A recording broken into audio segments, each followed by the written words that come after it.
May the Lord bless you. Là nó con mình hết. Today, very shortly, we are going to see how we can make our life blessed in the family, in the marriage. Tuy nhiên tụi mình là hăng cái kawan mà tang mà tụi mình là môi man bu tụi mình lok sa family môi man bu kawan tang mà hạt đầu tàu ngầu nó God commanded to the man, love your wife. kawan gần ngầu kem phai ang he kat netan de nang seko nyu de kan dau se And same way, God commanded to the woman also, obey your husband. yang new hạt đầu ki mu netan seko nyu do nang netan bang bun chai dau ngầu chai dau si My dear brother and sister, God speak commandment for both of us. tàu hay kawan nga tụi mình mui lan de cha ki ngầu kem phai ang nang Only man cannot make a family blessed, only woman cannot make a family blessed alone. atau netan basa kau nok samoy man la ka jiji yang suko basa kau nok samoy man pera jiji Love, love, love also cannot make your family blessed. kan kan bai se kan bu sa man nangan nok sa da moy man pera Only jiji obedience, obedience, obedience also cannot make your family blessed. ani nang bun chai bu sa ma tau bun chai bu netan ngau chai bu tang mo be tau netan ba bun chai bu tang mo be sa ha tau nang ngau chai bu sa tang ma ha tau nok sa leng ji ok la jiji But my dear brother and sister, yang bu tau kan bu nhà nào trên nào lần where this both thing unite, love and the obedience, family become transformed. over hà đầu ngau y hà đầu cân bu hiang nang bun chai bu hà đầu y nang chun na cái nang yen ma hà đầu chun bu ne men ka man nok sa moi man bu nok sa ne men nang Because if suppose we take a stick in our hand and started to beat another person to obey me, he will obey for a while when he see me because of fear.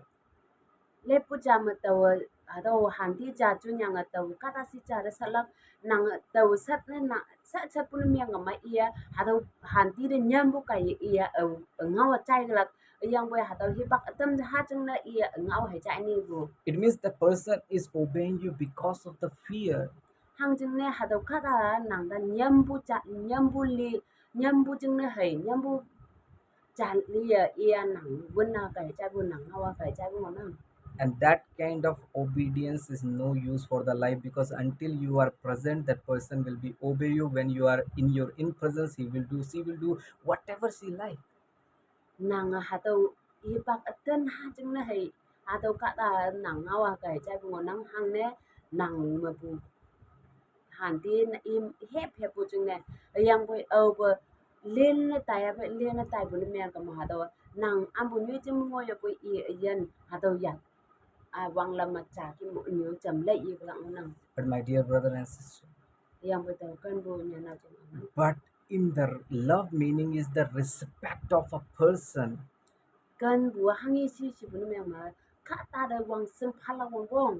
And I respect the person. That's what reason she is obedience to me.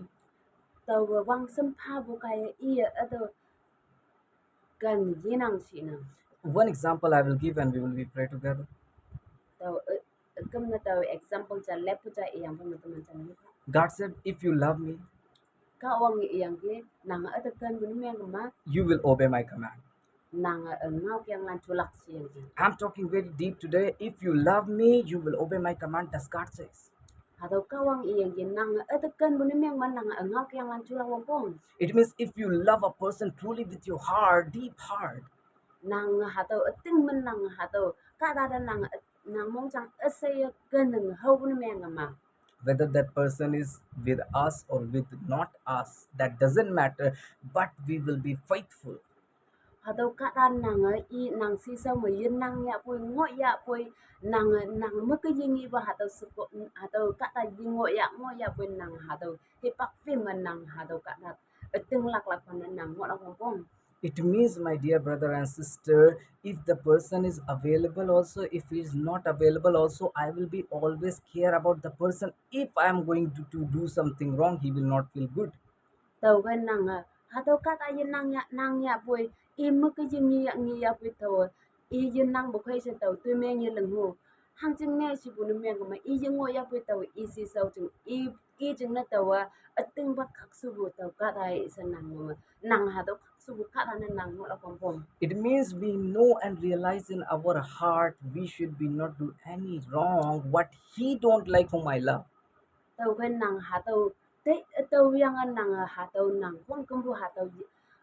kawang jimong bu pa lam nang jitun bu num yang nang ating ba hatau no. And that is a true love in our heart where we realize that we should not do any wrong. The person whom we love, he feel bad. Tau kai hatau ating ba nang khak su bu hatau ngon nang au yen tuman da ating ba makan bu ka ta hatau iya hatau ating ba ye leng nang tau ye leng tau hatau iya ye mong bu lam tau ye chulak iya atu yin ya bu iya asi sa mu ngon nang iya tau cha san cha ka tui meng lang ya bu iya atu ngi ngon nang san nang hatau da ating lak bu ne me ka man nang ating ba khak su bu ka ta nang meng lang. So where true love comes, obedience automatically comes. Tàu bay tinh ba cân bùa hạ tàu mà âu bên nàng quân trai à vậy có bằng quân trai bùa hạ tàu mà nàng tơ hạ tàu tinh ba cân bùa hạ tàu mà bay bay mát nàng For the good things, my dear brother and sister. tàu bay hạ tàu khắc su bùa hạ tàu giống mây và lâm mà tàu hạ tàu Many youths also will watch this video. Those who are unmarried, to them I want to tell one thing, my dear brother and sisters. tàu bay má bùa chừng man như bùa chỉ là nàng trai một lần chuyện lần Because where I'm talking about now, I'm talking about the love, I'm talking about the love for the marriage life. xa tàu hạ tàu cân bùa chiang tàu nào nào It doesn't mean a person who claims to love you and forcing you to do something against the word of God. Do not be obey. I mean to say that. tàu bay nàng kau ngao mà ya phan yang ye chi bên nàng ta hang ai lâm cha tôi men lang lak chung ne hang ye na chia bên nàng ai ha nàng sum yu na chia sum pa na chia bên nàng ta ha tàu kia force men bên men ka ma kau ngao mà ya phan yang ye chi be nàng ha tàu kia nàng ta force men men ka ma nàng ha tàu nu chung ma nàng ta đừng lak ye chi Here, true love represent about the obedience of God, obedience in family to correct our life and be faithful in front of the Lord. tàu cái nàng ha tàu nàng khắc su bu yen cha na nàng nok sa ma ngo la wong pong yang nàng family cha ma ngo la wong pong yang ka wang si sa ma nàng khắc su bu yen cha na meng wong pong So, love with the true heart. tàu cái nàng kan bu ateng ba mong chang ban nàng mong chang ma ha tàu ang la wong pong In the caring of each other. ha tàu cha hai cha den na ma no bu ani cha hai cha de tei i tei shi bu nàng mong chang ma ha tàu ang la wong pong And pray for each other. yang cha hai cha chung na tei yup la wong pong So, husband, love your wife. tàu chung na tan ba sa ko da ka la wong pong When you love your wife, obedience comes. bên nàng sẽ có nhiều cái nhà vậy sẽ có nhiều im mà nàng bên trai vô definitely bên nàng And obedience also should be the true obedience in the love. yang hạt đầu sẽ có nhiều nàng na tan bà bên trai vô hạt đầu từng ban mong chẳng mà nàng ngay ya hạt đầu bên trai vô ngõ là cũng không And knowing this, this is the God's command for our family. bên hạt đầu sự người dạo bên mẹ cả mà nàng hạt đầu không ông bên trai vô tàu không ông ngao kem mà tàu kem nàng sang nàng hạt đầu sự người dạo của My dear brother and sister, tàu cân bên nhà nó cho nào may God bless you. muốn lan ta không muốn mang Next qua video, we will see the problem in the marriages.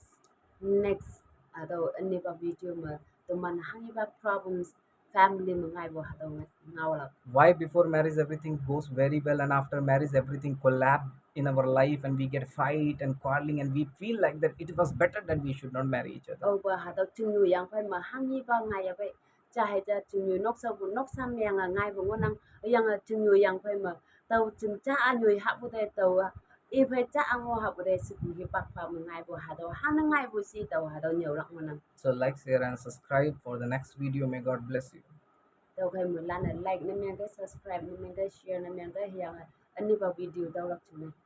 May God bless you. mình lan ta không mình mong